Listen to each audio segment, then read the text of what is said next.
Sebelumnya perkenalkan, nama saya Wanda Febi Sabila, NPM 203101122 dari kelompok 2 PPAI.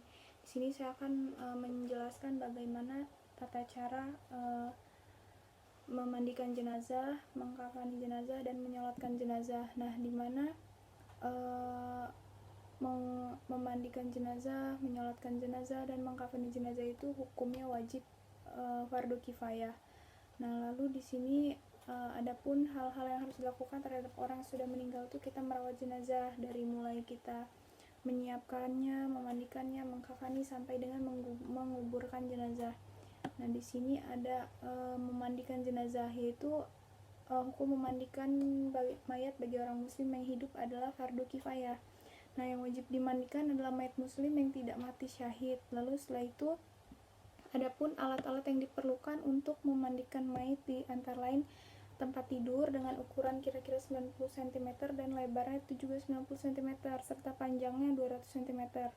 Lalu di sini ada air secukupnya untuk membasuh anggota badan mayat. Lalu di sini ada sarung tangan dipakai saat membersihkan bagian-bagian tubuh mayat. Lalu di sini ada shampoo untuk membersihkan rambut si mayat. Di sini ada sabun untuk membersihkan badan mayat. Di sini ada gosok gigi untuk membersihkan gigi. Di sini juga ada gunting untuk melepaskan pakaian yang sulit dilepaskan dari tubuh si mayat. Lalu di sini ada kapas untuk membersihkan bagian-bagian yang sulit seperti telinga, hidung, mata, dan bagian-bagian yang sulit dibersihkan lainnya. Dan untuk di sini juga ada gayung secukupnya, dan di sini ada ember. Nah, setelah itu juga ada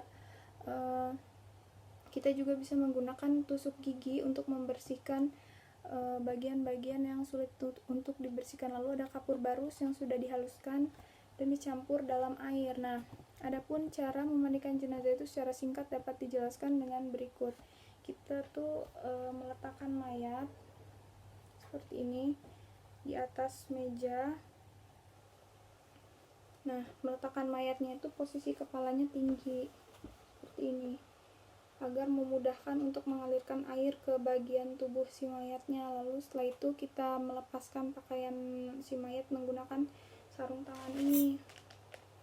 Nah, orang yang memandikan mayat itu hendaknya memang menggunakan sarung tangan, terutama ketika kita menggosok aurat si mayatnya. Nah, setelah itu baru kita mengurut perut si mayat secara perlahan seperti ini dengan mengeluarkan kotoran-kotoran yang ada di dalam perutnya. Nah, lalu kita membasuh seluruh tubuh si mayat dengan air dari sebelah kanan, kiri, lalu ke seluruh anggota tubuh lainnya. Setelah itu kita jangan lupa kita membersihkan rongga mulut dengan sikat gigi, lalu disikat seperti ini. Lalu setelah itu kita bisa menggunakan sabun, digosokkan ke seluruh tubuh, lalu menggunakan shampoo untuk membasuh rambut si mayat. Setelah itu kita bisa menggunakan kapas seperti ini untuk membersihkan bagian yang mulut, mata, telinga, lalu bokong, serta di bagian bawah telapak kaki.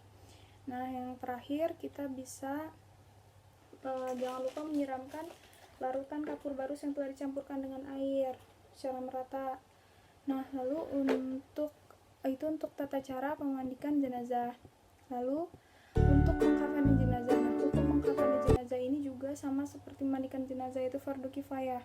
Nah, mengkafani mayat ini berarti dia membungkus mayat dengan selembar kain. Di sini saya menggunakan kain bedong karena mayatnya masih bayi gitu. Bisa juga menggunakan kain yang besar untuk mayat yang dewasa ataupun balita. Nah, di sini dia tuh berarti membungkus mayat dengan selembar kain atau lebih yang biasanya berwarna putih setelah mayat selesai dimandikan dan sebelum disolatkan serta dikubur. Nah, lalu adapun alat yang diperlukan untuk mengkafani mayat antara lain kain kafan kurang lebih sekitar 12 meter tergantung dari si jenazahnya. Kalau bayi bisa disesuaikan dengan ukuran tubuhnya si jenazah. Lalu ada kapas secukupnya di sini, kapas. Setelah itu kapur barus yang telah dihaluskan di sini. Lalu ada sisir untuk menyisir rambut si mayat. Setelah itu kita tempat tidur ataupun bisa menggunakan meja untuk membentangkan kain kafan yang sudah dipotong-potong. Nah, adapun tata caranya yaitu kita letakkan tali pengikat kain kafan sebanyak 7 helai di masing-masing di bagian kepala, atas kepala, di bawah dagu, di tangan yang sudah didekapkan seperti ini. Nah, setelah itu di bagian bokong, di bagian lutut, di bagian betis, di bagian bawah telapak kaki di sini. Nah, setelah itu kita membentangkan kain kafan dengan susunan lapisan pertama begini. Nah, begini kurang lebih seperti itu. Lalu kita bisa lalu kita letakkan kain surban ataupun kerudung. Saya menggunakan handuk seperti ini untuk menutup kepala. Nah, ini dibentuk segitiga.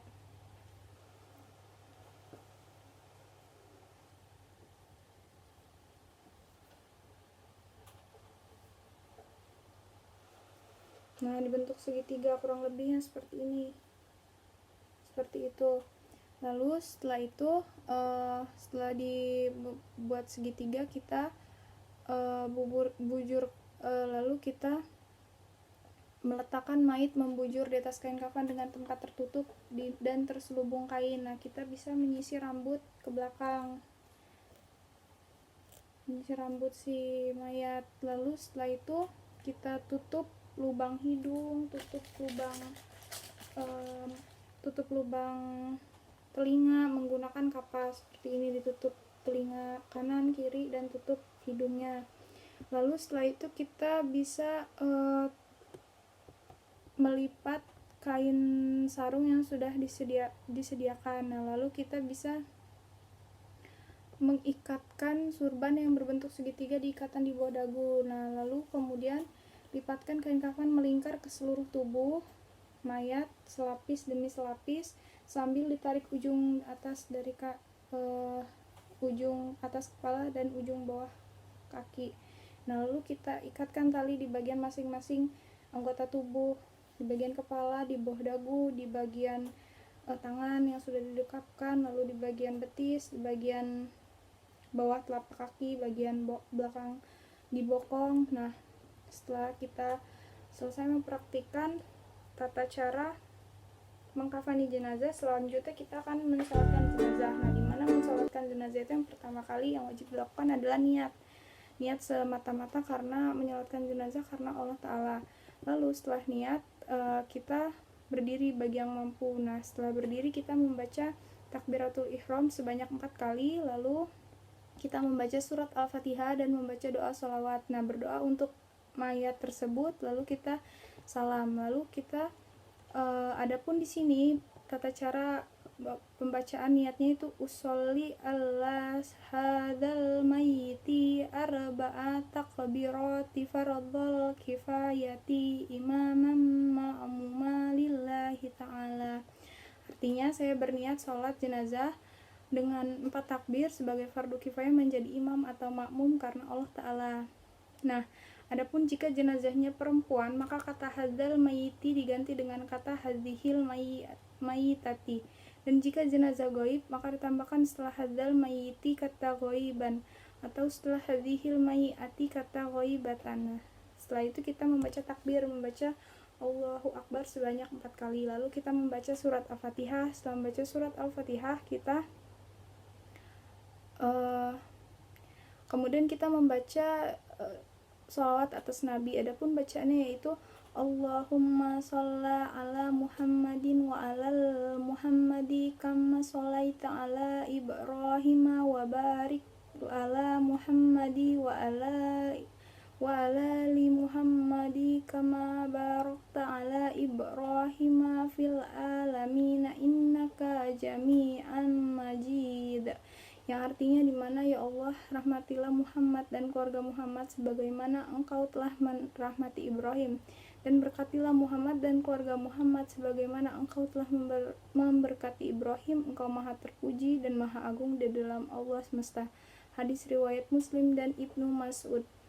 Lalu setelah itu takbir yang ketiga membaca doa, lafaznya itu Allahumma ghafir lahu warhamhu wa'afihi wa'fu anhu. Ya Allah, ampunilah ia dan kasihanilah ia, sejahterakan ia dan maafkanlah ia. Hadis riwayat Muslim. Lalu kita membaca takbir yang keempat dan membaca doa lagi. Lafaz doanya yaitu Allahumma la tahrimnal ajrahu wa la taftinan ba'dahu wa'fir lana walahu. Ya Allah, janganlah engkau rugikan kami daripada mendapat ganjarannya, dan janganlah engkau beri kami fitnah sepeninggalnya, dan ampunilah kami dan dia. Hadis riwayat Al-Hakim. Nah, setelah itu kita mengucapkan salam sebanyak 2 kali sambil menoleh kanan. Assalamualaikum warahmatullahi wabarakatuh. Assalamualaikum warahmatullahi. Lalu kita adapun hal-hal penting yang perlu diperhatikan dalam rangka pelaksanaan sholat jenazah itu tempat berdirinya imam itu pada arah kepala mayat jika mayat itu laki-laki, dan pada arah pantatnya jika mayat itu perempuan. Mayat yang jumlahnya lebih dari satu dapat disolatkan bersama-sama sekaligus dengan meletakkan mayat laki-laki dekat imam dan mayat perempuan dekat dengan arah kiblat. Lalu semakin banyak yang mensolatkan jenazah, semakin besar terkabulnya permohonan ampun bagi si mayat. Nah, Nabi Muhammad SAW bersabda, tiada seorang laki-laki muslim yang mati lalu berdiri mensolatkan jenazahnya 40 orang laki-laki yang tidak mensekutukan Allah kepada sesuatu, melainkan Allah menerima syafaat mereka kepada si mayat. Hadis riwayat Ahmad, Muslim, dan Abu Daud dan Ibnu Abbas. Lalu sebaiknya jamaah sholat disusun paling tidak menjadi 3 baris. Mayat yang disolatkan adalah mayat muslim atau muslimah selain yang mati syahid dan anak-anak. Bagi yang tidak dapat mensolatkan jenazah dengan hadir, maka dapat mensolatkan dengan sholat gaib. Nah, sholat jenazah dilakukan tanpa azan dan iqamah. Baiklah, sekian penjelasan perawatan jenazah, mulai dari memandikan jenazah, mengkafani jenazah, dan mensolatkan jenazah yang bisa saya jelaskan. Wassalamualaikum warahmatullahi wabarakatuh.